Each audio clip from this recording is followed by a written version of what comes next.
Um CEO, dentro do ambiente corporativo, é o exemplo mais extremo de uma pessoa que tem... Ele tem crédito idiosincrático. Isso, o estagiário tem zero. E tem um contínuo aqui dentro. Ele tem 95%. Depende da audiência do contexto. Por isso que eu tô falando. Dependendo da audiência do contexto, quem sobe para falar um TED Talk já parte... Aliás, segredo para todo mundo. Quem sobe num palco, quem se coloca na frente de uma audiência, já parte no pressuposto de que aquela pessoa sabe o que tá falando. Exato. Mas então, o palco, ele pressupõe isso. Exato. Então, mas é uma simbologia importante sobre isso, assim. Mais um elemento que comunica. Ele é mais alto, né? Podcast também. Podcast também, sem dúvidas. Mas enfim, daí o ponto que a gente estava falando era sobre ambientes homogêneos ou heterogêneos e que artimanha eu uso. Concordo que tem ambientes controlados que são mais homogêneos, mas via de regra a gente está falando com audiências heterogêneas.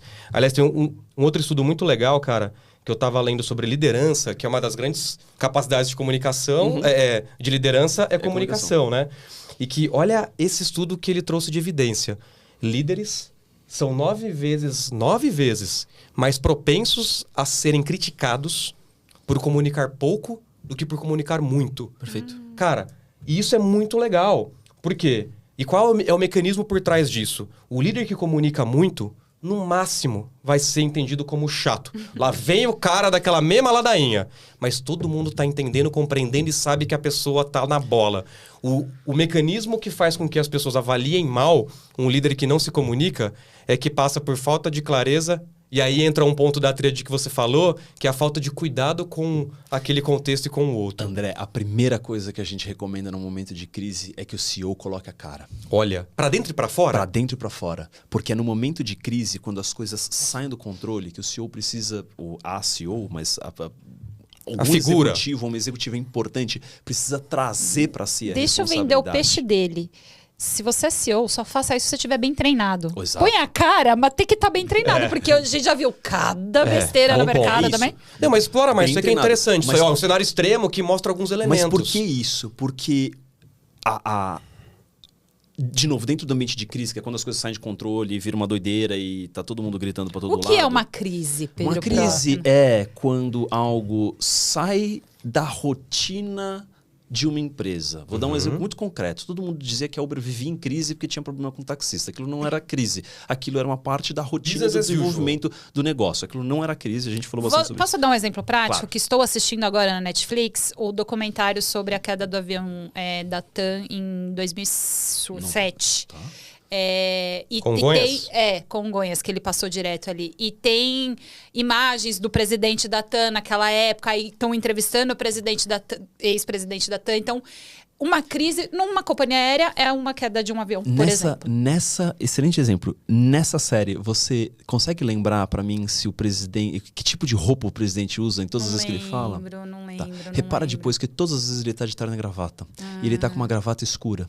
Sim. E ele dá uma coletiva de imprensa num domingo. E ele usa terno e gravata num domingo. Porque ao longo do tempo, ninguém mais lembra que aquilo aconteceu num domingo. Vão lembrar da imagem dele. Então imagina se num domingo, que normalmente o executivo tá daí com uma polo, alguma coisa. Então este nível de pensar é importante. E na crise da Air France também teve um exemplo clássico, onde o presidente da Air France foi dar uma coletiva de imprensa com uma gravata borboleta. Na França se usa gravata borboleta. Fora de lá, gravata borboleta é festiva. É festiva, E ele foi criticado por isso. Olha as simbologias. Mas só para fechar o raciocínio da crise, quando acontece uma crise, a gente tem o advento ali da golden hour, que a gente chama que é a primeira hora onde você precisa tomar controle da situação.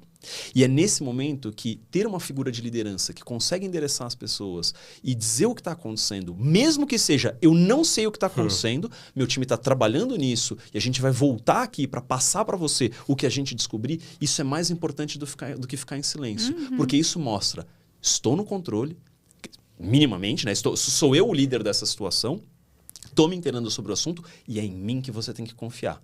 Porque a coisa que mais pode acontecer são pessoas do lado, no silêncio, todo mundo ocupa o vácuo. E aí a gente perde o controle da narrativa. Rei posto é rei morto, cara.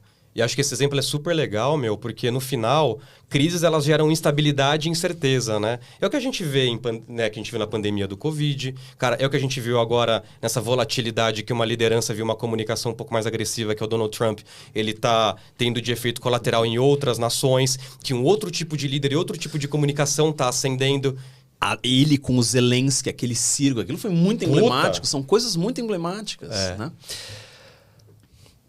Algo mais não, desculpa, você... Não, então, cara, assim, pra mim, acho que o takeaway de uma boa comunicação é habilidade de adaptação, que é o que a gente já falou, a depender do contexto, e frequência, dado que você não sabe se a audiência é homogênea ou heterogênea, e o como que as pessoas vão interpretar a mensagem, se é mais visual, se é mais auditivo, se é sinestésico. Acho que importa pensar em mecanismos diferentes. Só para não achar Vai que eu lá. estou aqui Isso. deliberadamente discordando de uma pesquisadora de Harvard. Apesar de estar. Apesar de estar. É que numa Pode ser que eu tenha audiência... falhado em trazer o contexto todo, desculpa. Não, mas não numa audiência heterogênea, numa audiência múltipla. Você vai subir num palco de um evento que tem gente de todo tipo, de todos os cargos, etc e tal. Você vai ter que usar múltiplas ferramentas para entender que fazer sentido para uma audiência ampla precisa de múltiplos recursos. É uma outra linguagem.